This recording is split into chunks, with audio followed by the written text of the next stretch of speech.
I grew up in a small, closely connected community where faith was the center of everything. My parents were deeply involved in the church, and from a young age, I felt called to serve God. By the time I was 25, I became a pastor. My congregation loved me. I was passionate, compassionate, and dedicated to helping others. But ministry was lonely. I craved connection with other women who understood the pressures of leadership.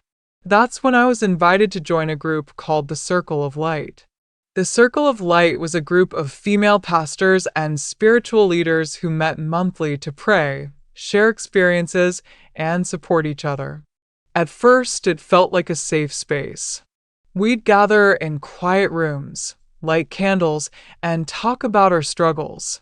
The leader, a woman with a commanding presence, spoke about sacred sisterhood and divine empowerment. One night, they invited me to an initiation ceremony. It was held in a dimly lit room, and the atmosphere felt heavy. They asked me to drink from a chalice and repeat a vow. I didn't understand the words, but I trusted them. Afterward, they gave me a small tattoo, a serpent eating its tail, on the back of my neck between my shoulders. They said it was a symbol of eternal faith. I didn't realize it was a trap. A few weeks after joining, the leader called me aside. She said a prominent church member needed spiritual counseling. I was told to meet him privately.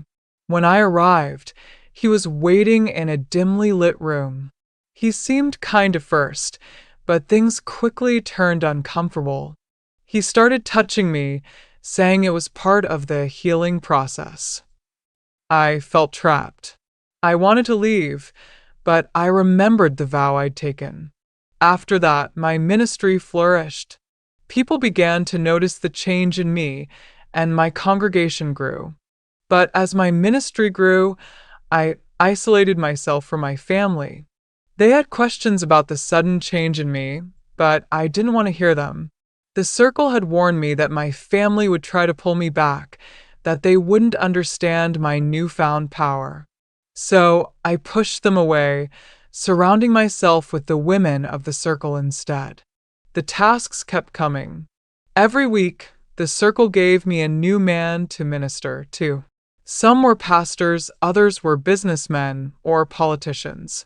Each time, I had to sleep with them. If I refused, I faced consequences.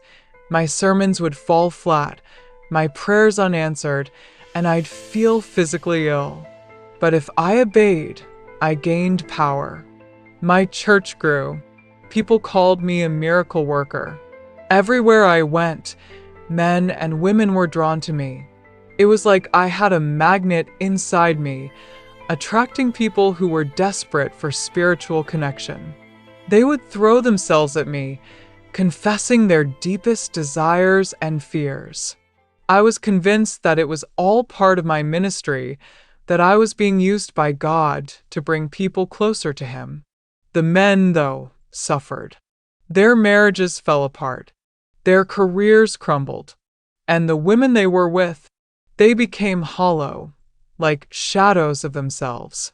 I started to notice a pattern. Every man I touched became a predator. Every woman he touched became a victim.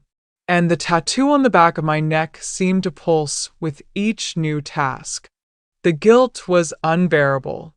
I tried to stop, but the consequences were too severe. I felt like I was being controlled by something dark and powerful. My body started to break down. I had 2 miscarriages, and the doctors couldn't explain why. My congregation saw me as a saint, but I felt like a monster. After I performing a task, I would experience excruciating pain in my anus, a constant reminder of what I had done. But the pain would disappear as afterwards. It was a twisted cycle, one that I couldn't escape. If I didn't perform my tasks, the pain would become unbearable, worsening each day. There was one time when it got so bad that I ended up in the hospital. The doctors told me that I was dehydrated, that my body lacked water. But I knew the truth. My body was paying the price for my disobedience. Last week, I reached my breaking point. The circle sent me to a young pastor with a wife and newborn baby. He was kind and nervous, and I couldn't go through with it. I ran out of the room, but the pain hit me immediately. It felt like my body was on fire. I started digging into the circle's history. What I found horrified me. The group had been around for decades, preying on vulnerable women in ministry. The tattoo wasn't just a symbol, it was a mark of ownership. The men I'd been sent to? They were part of a larger network, connected to powerful figures in the church and beyond. I don't know how to break free. Every man I touched became a predator. Every woman he touched became a victim. And the tattoo on the back of my neck is a constant reminder of what I've done. To the women whose lives I've ruined, I'm sorry. To the men I've corrupted, I'm sorry. To the God I thought I served, I'm sorry. I'm trapped in a living nightmare, and I don't know how to escape. The circle has a hold on me, and I fear that if I try to leave, they'll destroy me. I've seen it happen to others who tried to defect. They were shunned, ostracized, and left with nothing. I'm scared, but I know I have to try. I have to find a way to break free from the circle's grasp and start anew. I owe it to myself, to the people I've hurt, and to the God I once served.